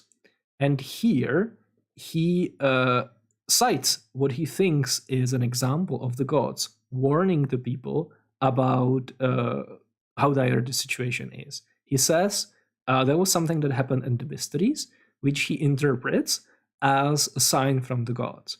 And what he specifically means is the death of the celebrants. He doesn't go to elaborate, but Scholia to Aeschines, which I was talking about previously, specifies that what actually happened is that as the Eleusian mysteries were going on, and as the celebrants were being ritually purified by bathing in the sea, they were eaten by sharks. So that's what happened. And this Aeschines took as a divine sign that Athens is in trouble. And what do you say to that? So yeah, that's it. That's what I wanted to talk about today. I hope you enjoyed it. Hopefully there's going to be a stream next week about what I was talking about for the past 3 weeks. I just hadn't had the time to prepare for it. And this is something that I thought would be really quick and easy to put together. So I don't see any questions. If that's the case, thanks for watching, and I'll see you guys next time.